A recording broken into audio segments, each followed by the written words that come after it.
Oiê, bem-vindos à revisão de Barroco e vamos lá, depois eu vou fazer uns outros vídeos sobre arcadismo e neoclassicismo e romantismo, mas o romantismo eu acho que eu vou fazer mais tarde. Enfim, vamos começar. Para você entender o barroco, primeiramente a gente precisa ver o contexto histórico. Porque para você entender o homem barroco e os homens que faziam aqueles poemas que a gente vai ver na nossa prova, você precisa entender qual era o pensamento deles. Eles acabavam de sair do Renascimento. Então o Renascimento fez as pessoas pensarem muito sobre muita coisa. Então quando você começa a pensar muito, quando você começa a refletir sobre as coisas, você começa a refletir sobre as coisas que estão ao seu redor. Então, o que está em volta de você, o que você acredita, o que as pessoas acreditam, o que é dado como correto. Então, a igreja era algo muito presente para eles. Porque a igreja era tudo, entendeu? Todo mundo,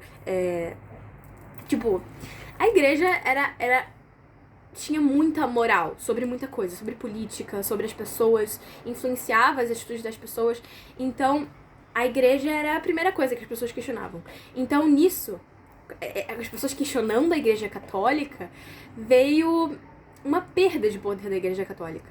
Porque as pessoas começaram a ver que a igreja fazia coisas que não eram corretas na visão delas. Então, por exemplo, tem o Lutero na Alemanha e o Calvino na Suíça. Por exemplo, o Lutero, ele chegou lá, não lembro se vocês lembram do que a gente estudou em história, mas que o Lutero chegou lá com as 95 teses e colocou na porta da igreja e falou, cara, isso aí tá errado, entendeu? Então, não tá certo, vamos questionar isso aí, vamos fazer a revolução, porque vocês estão fazendo tudo errado, porque a igreja vendia, sei lá, pedaço da cruz de Jesus, venda de indulgências, tudo com... E usava o dinheiro dos cristãos pra benefício da igreja, benefício do padre, entendeu? Então, do bispo.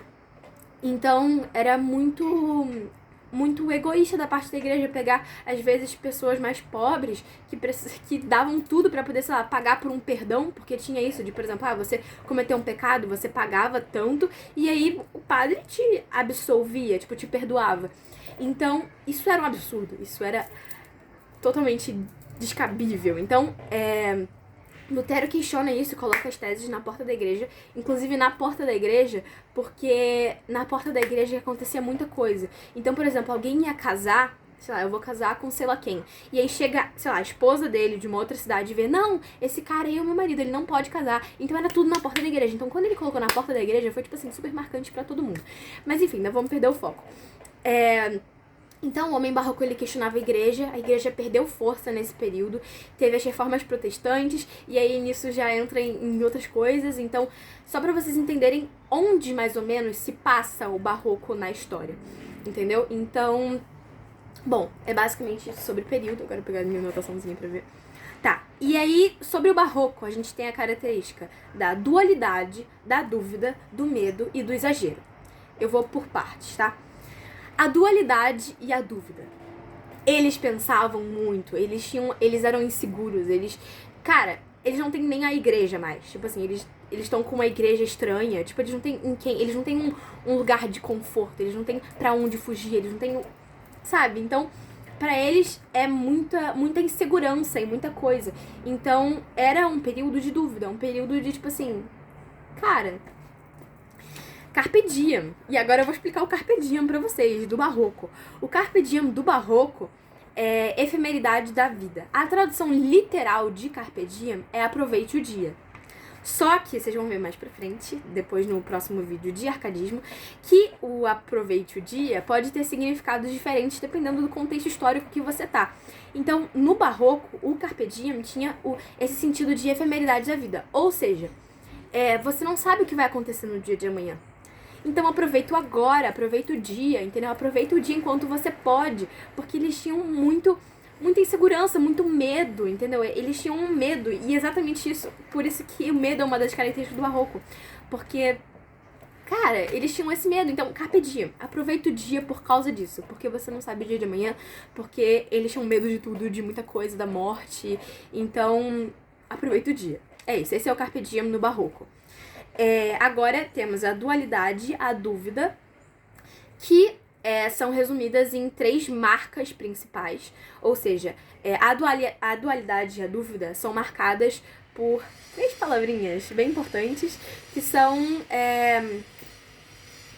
são, tipo assim, muito características dos textos, dos poemas, então é importante você saber o que é, e provavelmente o professor vai cobrar na prova. Então, antítese, paradoxo e oxímoro. Eu vou explicar cada um por parte, calma, não se desespere. Antítese. O que é uma antítese? Eu vou usar um exemplo parecido nos três para vocês terem uma noção. Primeiro, antítese. A antítese seria duas palavras contrárias com sentidos contrários, ou seja, sei lá, gelo e quente. Gelo e quente têm sentidos contrários. Se eu usar numa frase sem elas estarem relacionadas, ou seja, coloquei gelo na jarra e bebi meu café quente. A palavra gelo e o quente nessa frase não tem um menor... Tipo, elas não se relacionam, tipo, então... o gelo, a bebida é gelada e o café é quente. Tipo, não tá relacionado entre si. Então é uma antítese. E o paradoxo e o oxímoro são mais sofisticados, ou seja, eles têm uma relação entre si, eles são mais elegantes. Ou seja, o paradoxo, ele vai ter uma relação entre si, ou seja, o gelo é quente. Tem uma relação entre gelo e quente, então é um paradoxo e não uma antítese. Porque se fosse antítese não teria relação. Então, o paradoxo é quando tem uma relação e geralmente é separado por um verbo. Então, por exemplo, o gelo é quente. É verbo ser, então tem essa divisão. O oxímoro já não tem essa divisão pelo verbo. Então, o oxímoro vai ser gelo quente. Fácil, né? Então, vai ter uma frase com um gelo quente. Sem divisão, sem nada. É gelo e quente junto, do lado, grudadinho, abraçados um no outro. Mas no paradoxo tem o verbo separando. Mas eles são relacionados. Enfim, é isso. No oxímoro também são relacionados, mas estão juntos, né? Tá. Agora, já expliquei dúvida, já expliquei medo, já expliquei dualidade. Exagero. O exagero é marcado por também duas palavrinhas importantes, que é a hipérbole e o hipérbato. O hipérbato, o professor falou que não vai cair e que é muito difícil de compreender, então eu nem fui procurar saber o que é, porque o resto eu já sabia, mas esse eu realmente não sabia. Então... Enfim, vamos pra hipérbole, que ele falou que é o que vale a pena focar. A hipérbole, o exagero da hipérbole, é um exagero do tipo, nossa, você ficou se arrumando por um ano. Você não ficou se arrumando por um ano, né? Você ficou, sei lá, 30 minutos esperando a pessoa e aí você faz uma hipérbole do tipo, nossa, eu tô aqui há meio século te esperando. Não tá, né? Mas, enfim, é isso. Isso é uma hipérbole.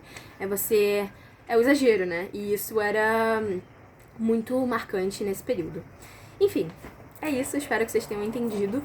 Qualquer dúvida, põe nos comentários ou me manda uma mensagem. É isso, eu tô disposta a ajudar. Gente, é simples, entendeu? Então, na prova, qualquer pergunta que eles fizerem, disserta muito sobre, entende? É legal dar uma olhada mais ou menos nos nomes. Tem o Padre Antônio Vieira. Mas isso, se você souber a ideia do barroco, se você souber como é o barroco, as características do barroco, você não precisa ficar decorando o nome, decorando... Mesma coisa com romantismo, arcadismo, então... É isso. Foi a dica. Beijo.